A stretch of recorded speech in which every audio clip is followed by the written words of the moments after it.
Good morning. Thanks for joining. We're going to get started in a couple minutes, right at 10 o'clock or a minute or so after. So hang in there.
Good morning. It's 10 o'clock. I think we're going to get started. I know we have a small group today, but hopefully more folks will join us along the way. But because it's small, feel free to unmute yourselves, weigh in with questions, comments as we move along, and we'll make this as interactive as possible. So welcome. My name is Stephanie Schell. I'm the Executive Director of the Pennsylvania Public Health Association and Managing Director of Strategy Development for Public Health Management Corporation. So welcome to our webinar this morning. We're going to be talking about public health focus and frameworks. Gonna be hopefully an interesting hour ahead of us. So let me just run through quickly the agenda for today's webinar. We're going to be talking about today we're going to be addressing important public health frameworks that really deal with the planning and the provision of public health. So we're going to start with a discussion of what public health is, look at some possible definitions, and then we're going to look into a number of important concepts that drive public health work. The world has changed so much around us over the last couple of years with the global pandemic, and public health has both become so much more important, but I think it's also become, we've sort of bumped out the definition of public health pretty broadly. And so I think it's a really good time to really revisit what public health is, what we're here to do, because it's changed and it's under such a microscope these days. So we're going to all get on the same page with what public health is, what we do, and then we're going to talk about the concept of social determinants of health and how they guide how we understand the causes of poor health and therefore how we can effectively work to create healthy communities. We're also going to review the newly revised 10 essential public health services and the foundational public health services. These are two ways to describe what public health departments do. We're then going to touch briefly on Public Health 3.0 and health equity, both topics that easily could be their own webinar and actually will be their own webinars at a later date. So again, welcome and let's dive in. What is public health? When you when you get asked by your friends, I'm assuming those of us who are here today work in public health, have some connection to public health.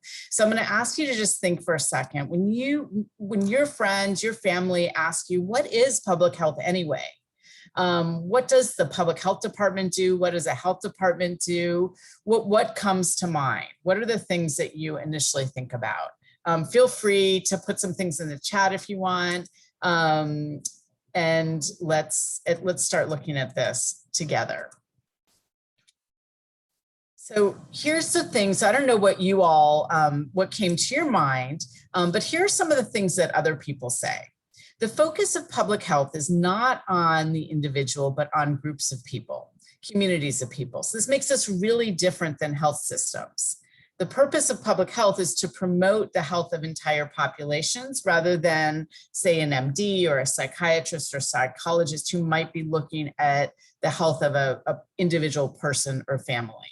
The target of public health programs or activities in the Commonwealth of Pennsylvania or your home community, wherever you're joining us from today, might be a particular neighborhood or it might be an entire county. But again, typically public health, we're looking at populations, people, rather than individuals. So what you see on your screen is the official definition from the CDC, Center for Disease Control, which I think is worth just taking a look at. Public health is the science of protecting and improving the health of people and their communities. Public health is concerned with protecting the health of entire populations. These populations can be as small as a local neighborhood or as big as an entire country or region of the world. So again, just want to call out like the distinction. Public health, we're looking at populations as opposed to health, which sometimes is really looking at individuals. There's lots of different ways to define public health. So let's just look at one more example from the American Public Health Association, which is home to the Pennsylvania Public Health Association. We're actually the local affiliate for APHA. So public health is about promoting good health and preventing disease and ill health rather than just treating disease and illness. I don't mean just, but prevention is as important as treatment and as intervention. So in public health, we address health promotion, health protection, and disease prevention. So public health, therefore, is about our daily lives, the air we breathe, the water we drink, the immunizations that we receive, the food that we eat, the safety of our sidewalks and streets, the friends we have, the education we have access to, the homes that we live in, the helmets we wear on our bike, and on and on. And a public health department, those of you who might be joining us from public health departments today know this better than I know, but you have roles and responsibility in all of these areas, as do the rest of us who work in public health. So again, we're looking at, on your screen, what you're seeing is the APHA definition of public health, which is that public health promotes and protects the health of people and the communities where they live, learn, work, and play. APHA goes on to say that while a doctor treats people who are sick, those of us who working in public health try to prevent people from getting sick or injured in the first place. We also promote wellness by encouraging healthy behaviors. So again, we've seen now we've seen two definitions. They complement each other. They both sort of offer up something different. And I really encourage you, if you want to sort of dive into the definition of public health a little more, to go to the APHA website, where you'll find a couple short videos that are really good that address what public health is. So I encourage you to check them out.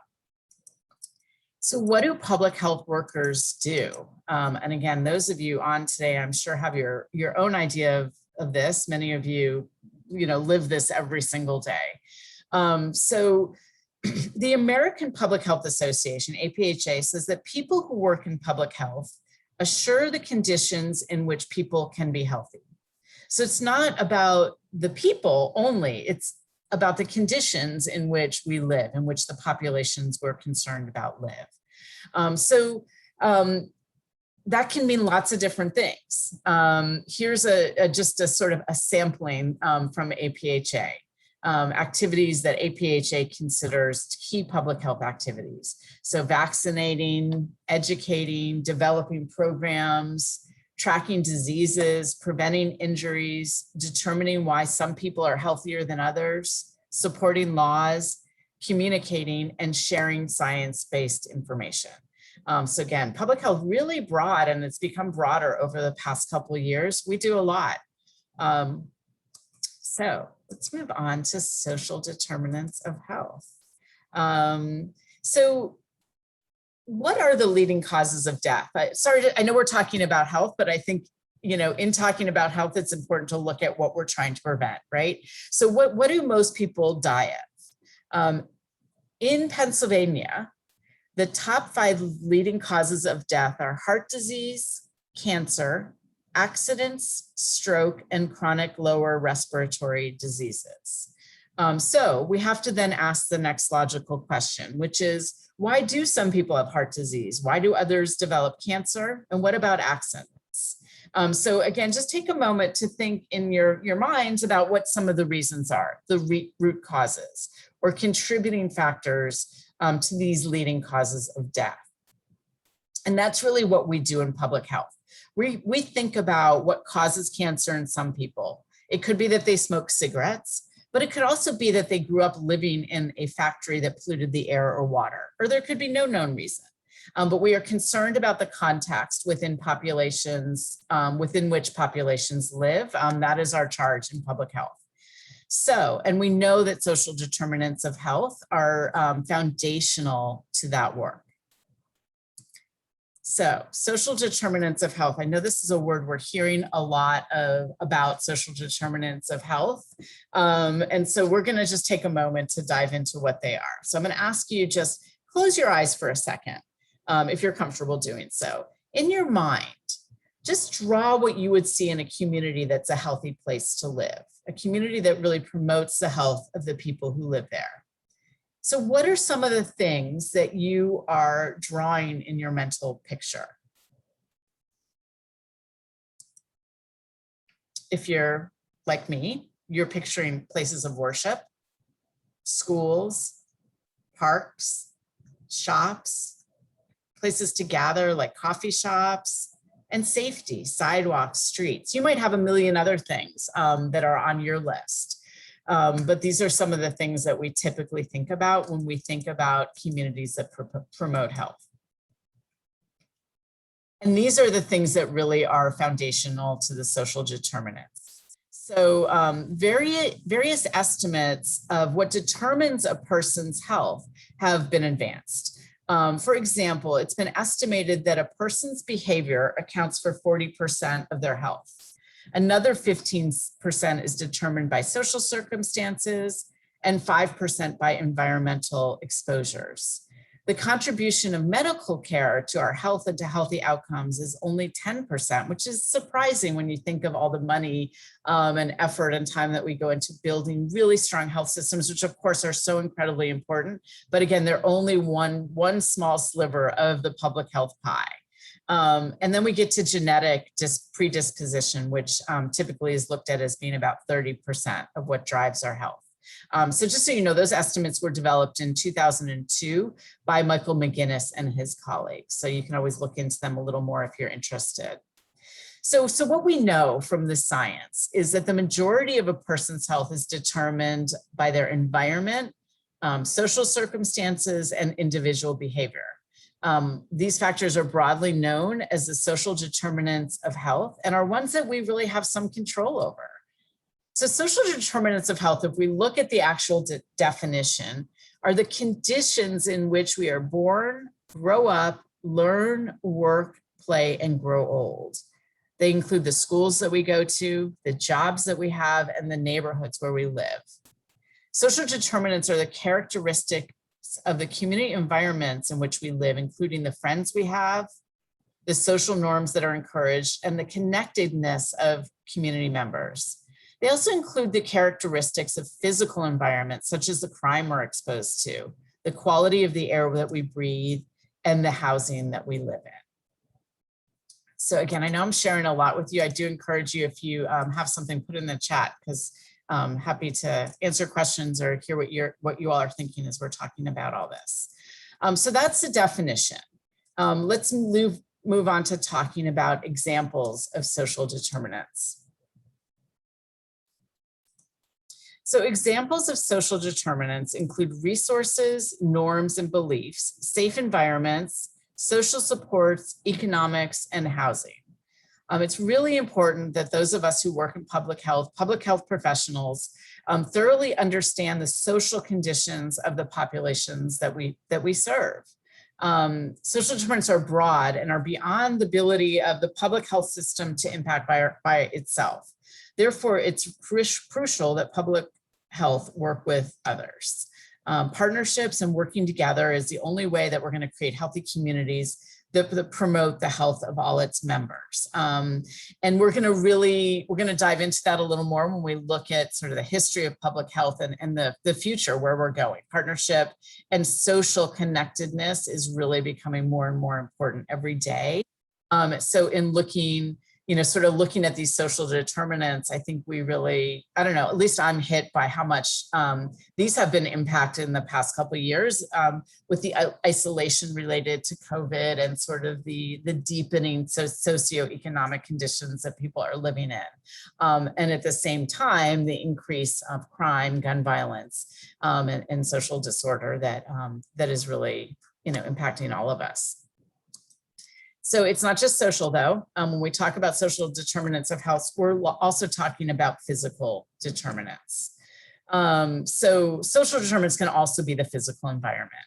So for example, parks and trees provide healthful environments to exercise and socialize, or really to be quiet and contemplate. And then there's things like safe workplaces and places to walk, clean air to breathe, safe water, bike lanes. And these are all examples of how the environment determines the health of people and communities. And again, are all the things that we look at when we're looking at the context around the health of populations. So social determinants of health really lead us to this broader definition of health that we have come to understand in the past couple of years. They're broader than simply the absence of disease. And this broader definition of health really addresses all of the conditions that provide opportunities to be healthy or not.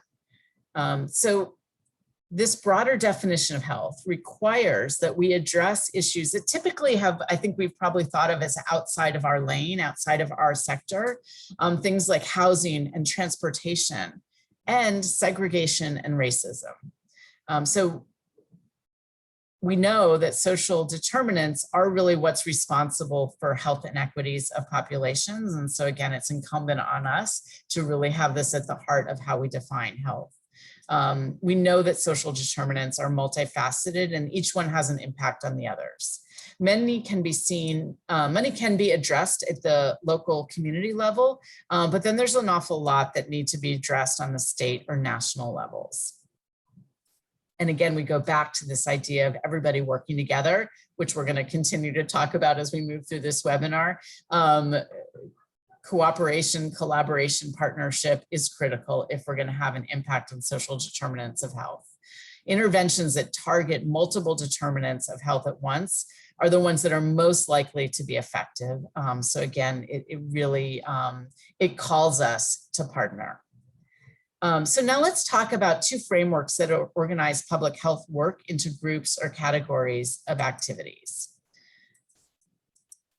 So the first one we're going to talk about is the 10 essential public health services. And this really is a way to list and group all of the public health services that should be provided in every community. And I'm clear, we know they're not equally available everywhere, but it's what we're striving for. So let's look at them together. So now that we've thought about what a healthy community looks like and what determines how healthy we are, what are some of the public health services that a health department or that those of you who work in health should provide? So again, just take a minute and think in your mind of some of the things you do day to day at work. It's some of the things others that you know who work in public health do day to day. What are the things that come to mind? And again, we happen to have a handy list. This is just our list, but things like immunizing, testing, educating, inspecting, looking at data, and drawing conclusions and communicating. So public health departments, those of us who work in public health, we provide immunizations for things like measles and the flu and now COVID. Prevention, a really important prevention effort that is foundational to public health. But we also test for illness. So for example, public health laboratories test dead animals for rabies. And of course, you know, again, testing. And we've done so much of it the past couple of years for COVID. And that continues to be really important to our COVID mitigation efforts. So important, the fact that we educate people in our communities, other organizations in our communities, and policymakers. And again, I know we've all been called to do an awful lot of education the past few years and are going to continue to be called to do that education. We also inspect places like restaurants to ensure safety. And hopefully we do all of this from a foundation of data. We look at data and we use it to point us in the right direction and also to tell us if we're having the impact that we should be having. The data tells us if we are successful or not. And we communicate. It's an awful lot of what we do these days. And again, I don't know you all, but we certainly are doing an awful lot of it here at PPHA and PHMC. So one of our favorite graphics, as I said, the 10 essential public health services is a way to organize and prevent everything you do in a public health department or in your work as public health professionals. These are the essential services that we provide.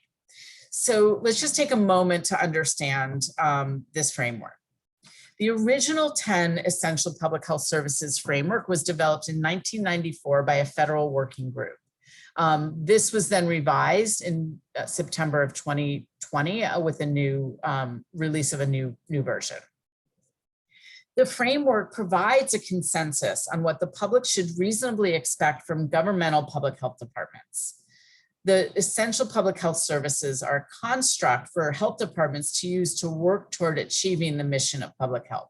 So again, my hope is that those of you who work in or with public health departments, that this looks familiar to you, that this looks like the work that you do.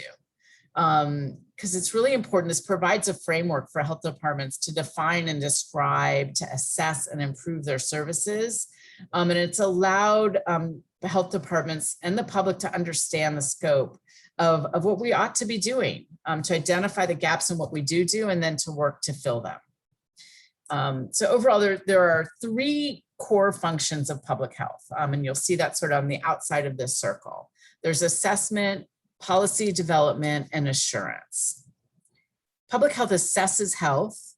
We then develop the policies and we assure the provision of services.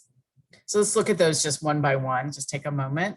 My guess is we all probably understand them, but let's look at them together. So assessment includes assessing the public's health and investigating, analyzing, and addressing health threats and their root causes.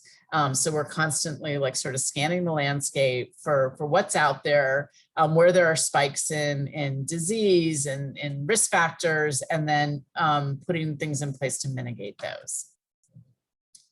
Policy development includes informing and educating the population, mobilizing communities, developing and applying policies and plans, and using laws and regulations. So, we're not stopping with the, just putting interventions or strategies in place for our own neighborhood or community, but we're trying to also effect change in legislation and regulation and policy so that there's a broader impact to what we're doing and how we're doing it. And then assurance. This is really the infrastructure side of public health. Assurance includes assuring that people have access to healthcare, building a public health workforce, improving public health efforts through evaluation, and maintaining a strong public health system infrastructure. So those are again, the 3 sort of core areas you see on the outside. What I want to make sure you note is that equity is at the center of this image. Equity is the central focus of all public health services. We not only should be doing these 10 activities, but we should be making sure that everybody has access to them in an equitable way. So let's take a look at the 10 essential public health services one by one. So the circle chart provided the abbreviated version of the 10 essential public health services, and there's a more detailed description of each that is shown here. If you're interested, you could even get more detailed descriptions of the elements of each services on the website of the Public Health National Center for Innovation, or PHNCI. If you need the link, feel free to identify so in the chat and we'll share it with you. So I'm not going to read through every definition, but want to just give you a second to look and make sure, you know, they all make sense and are clear to you.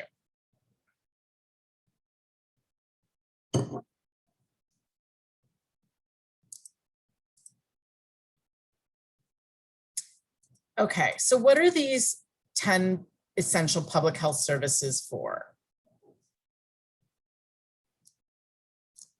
So they are, again, the framework for any health department to understand, and for you all to keep in mind as you are doing your public health work.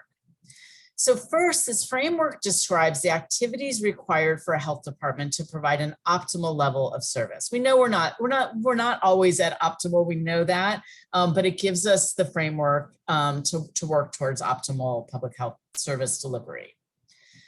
Second, the 10 essential public health services describe public health department activities at the local level. If you walk into your local health department, whether that's a municipal health department, a county health department, a state-run health department, you should know what you're getting, and it should follow those 10 essential services. They also provide a nationally recognized foundation, description, and authority for public health activities. Fourth, they provide a description of the wide range of necessary public health activities for healthy communities. They provide an outline for health departments to use to assess their performance. And finally, they're used as a structure and organization of the requirements to achieve public health department accreditation. So, very important to understand the services, and again, to keep an eye on them as we're doing our work to make sure that we're not forgetting any one piece of the pie. They all fit together into a framework that makes sense as a whole. So let's move on to talk about foundational public health services. So this is another way to describe the minimum public health services that should be available to everyone in every community. I know some of this starts to feel slightly redundant when we look at all these different frameworks one by one, but again, together they really do fit together into what we should consider our broad understanding of public health. So in 2013, the Robert Wood Johnson Foundation funded efforts to create a minimum package of services of public health departments. The intent was to quantify the resources required for the provision of public health services. The result was a conceptual framework that describes the basic capacities, infrastructure, and program areas that no health department should be without. Central to the purpose of the development of the framework was to provide a means to determine the cost for assuring foundational public health activities and to justify funding needs. The framework, therefore, can be a tool to identify the health department's capacity and resource gaps. And again, should be sort of what is being used to then drive the budget and drive the funding.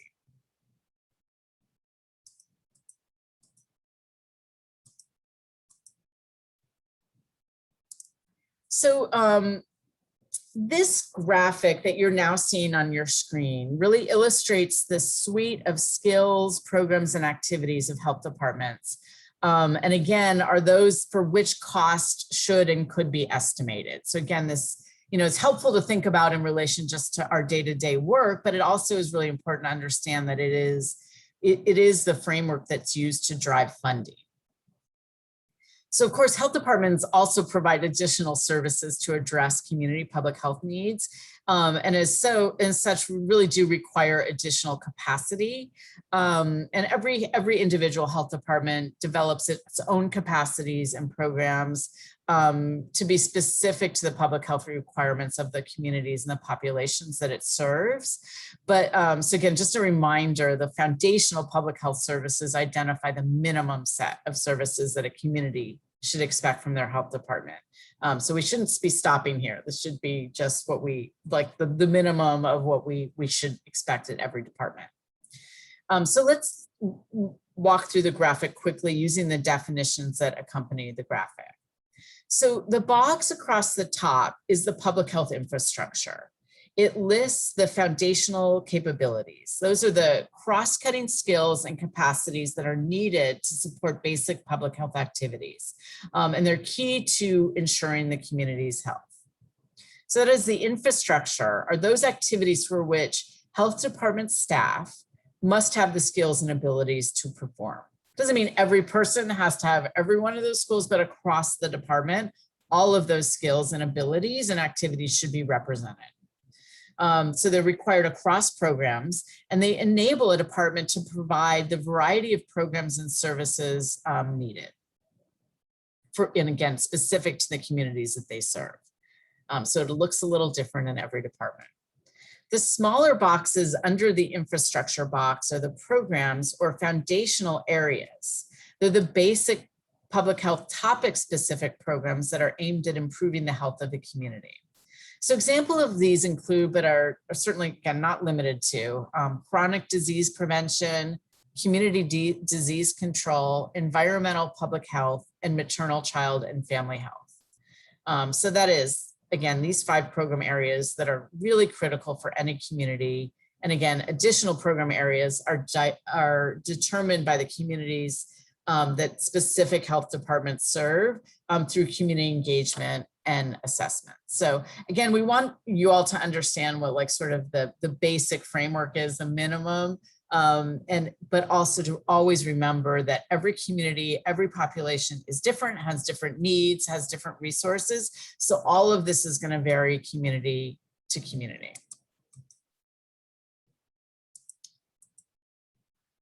So the Foundational Public Health Services Planning Guide lists 5 ways that the foundational public health services can be used. So again, if we're thinking just the services we ran through, this is how the framework suggests that we use them.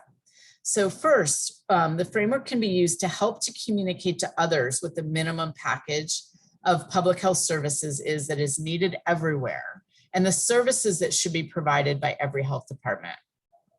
Second, the framework provides a common language to facilitate communications.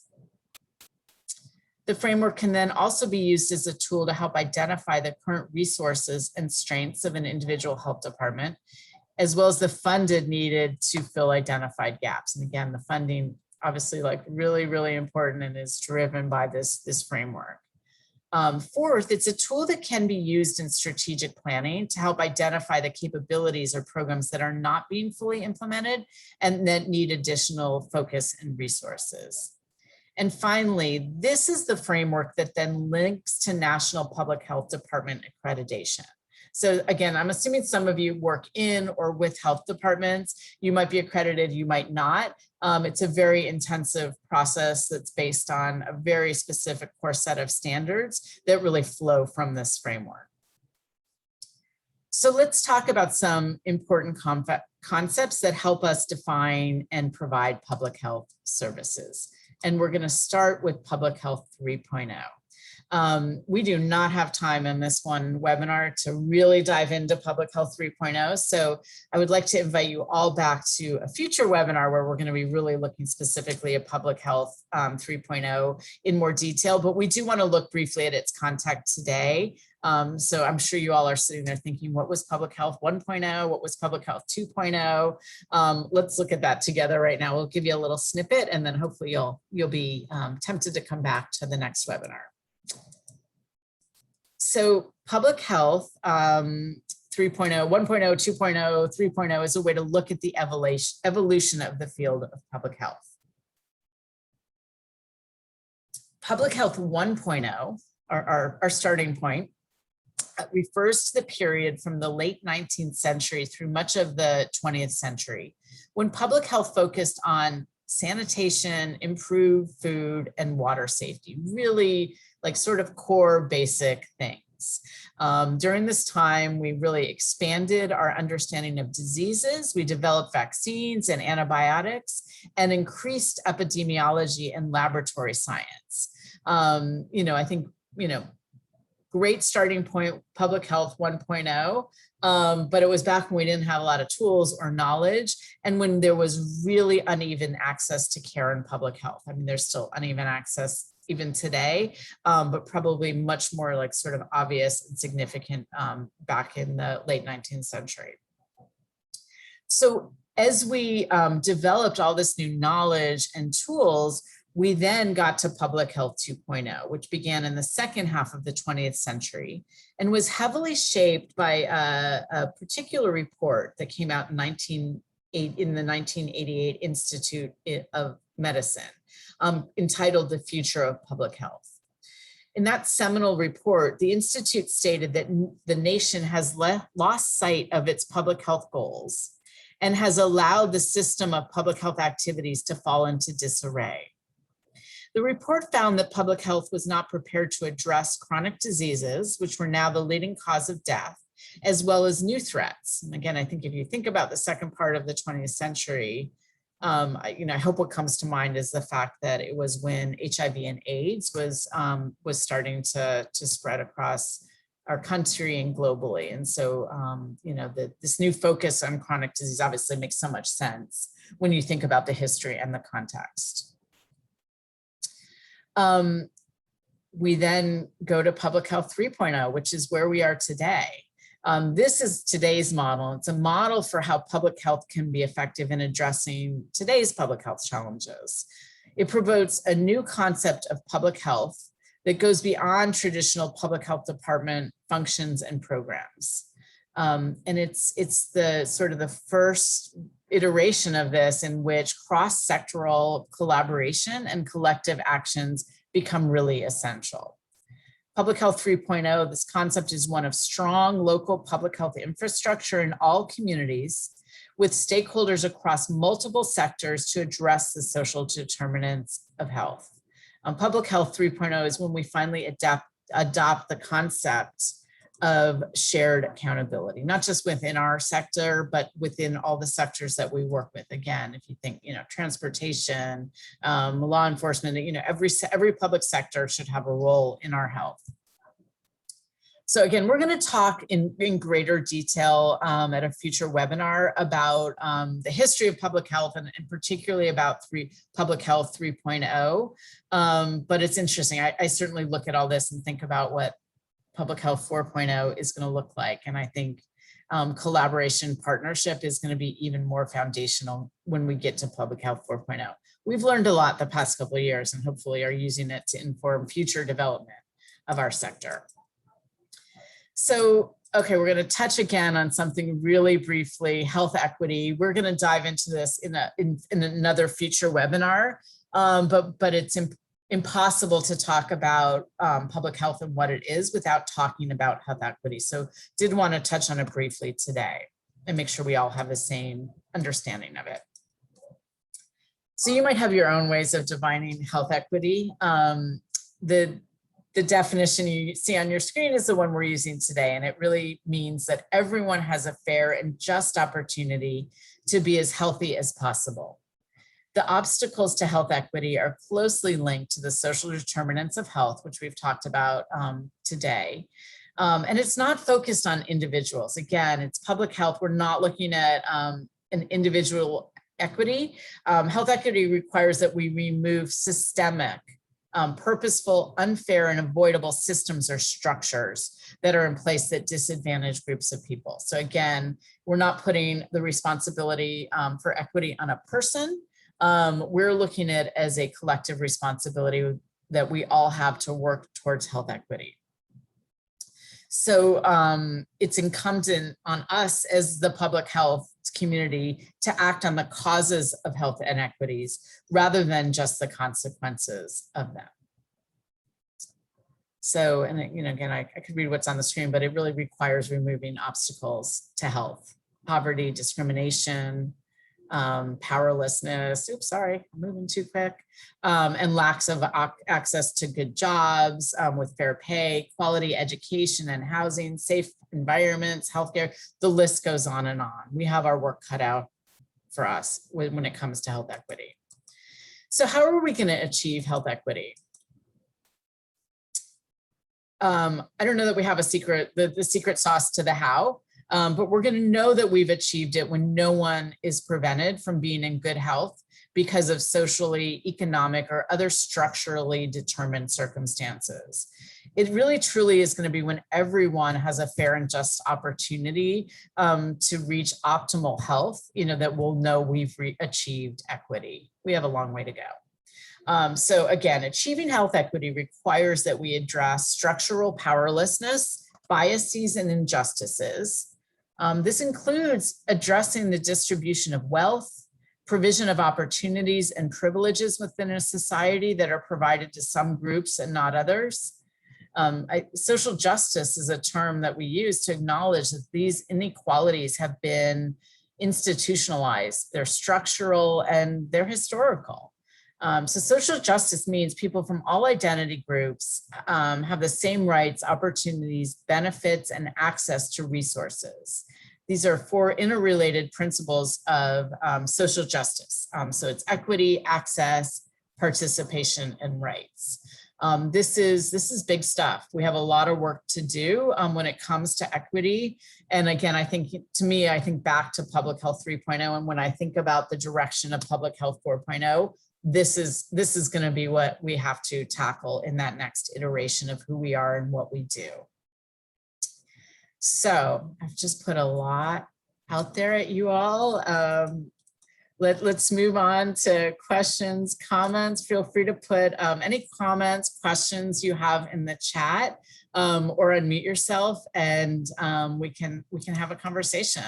I know we all, we're in this together, trying to understand this together. So let me just give a minute and see if folks have questions, comments.